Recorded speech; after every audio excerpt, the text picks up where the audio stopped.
Hey guys, I'm doing something a little different today. I'm actually building some miniatures. It's been a long time since I've done this. Hasn't been since I've been a teenager, and I've never done it with resin. So this is going to be a bit different. I'm going to show you kind of the process I did. I streamed it all, but that's not a big deal. What is a big deal is you get to see the end results at the end, and then we're going to hold a vote. So without further ado, here are the miniatures. Here is the process. Let's get to it.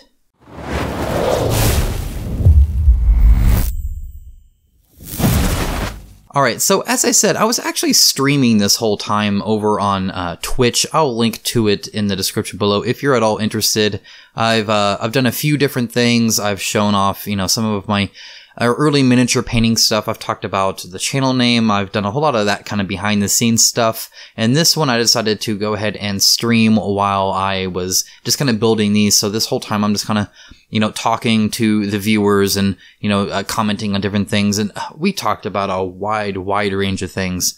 In fact, it was only through their help that I realized that miniature glue is totally not what you want. I went and bought miniature glue because, again, I normally paint board game.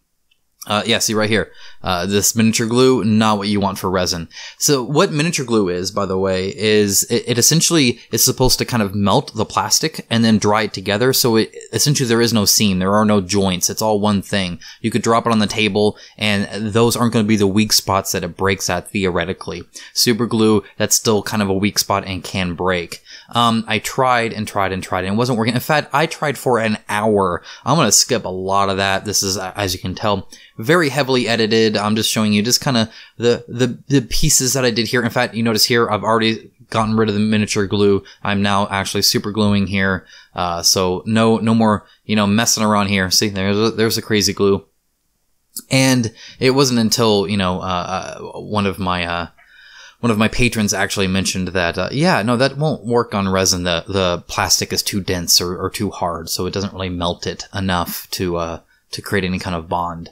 So that was kind of a bummer. These wings, by the way, were really hard. As you can see, I'm trying to prop stuff up. I'm sure there are better builders out there. Again, I haven't done this since I was a teenager doing Warhammer 40K with my orcs, even then not too much. But I really enjoyed actually being able to build them, mainly because I can do some tricks that will help paint, I believe. And notice also that none of this you'll have to do.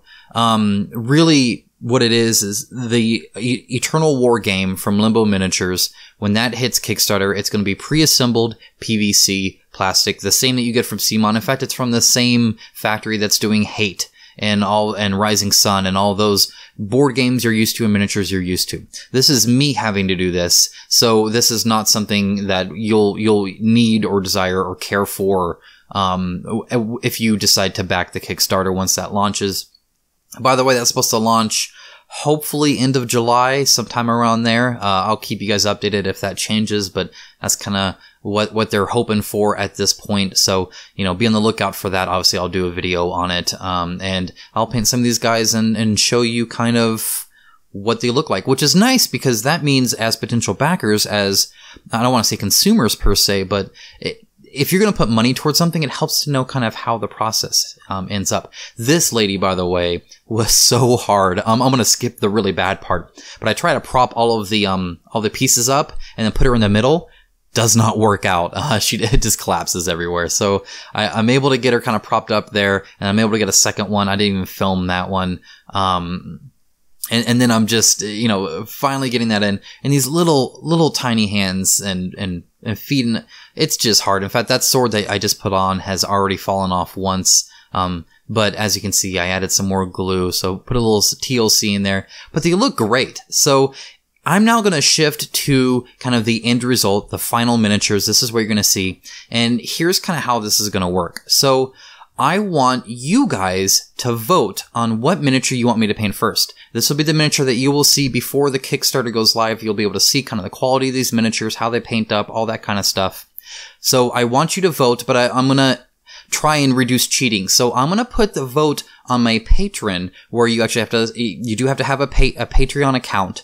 But if you have a Patreon account, you can vote on whichever one you want, and it'll only allow you to vote on one. So there's no fraud or no cheating or anything like that. It's open to the public. The only issue is you do have to have a Patreon account to be able to vote there. But I'm going to host it there. So follow the link below. I can't put it on the end of my videos quite yet. So I'm going to post a link in the description. Click that link and tell me which one of these miniatures you want to see painted first. I'd love to know. Thanks as always. Again, give me the thumbs up if you liked the video, and subscribe if you want to see more Eternal War videos. That's it, guys. I'll talk to you soon.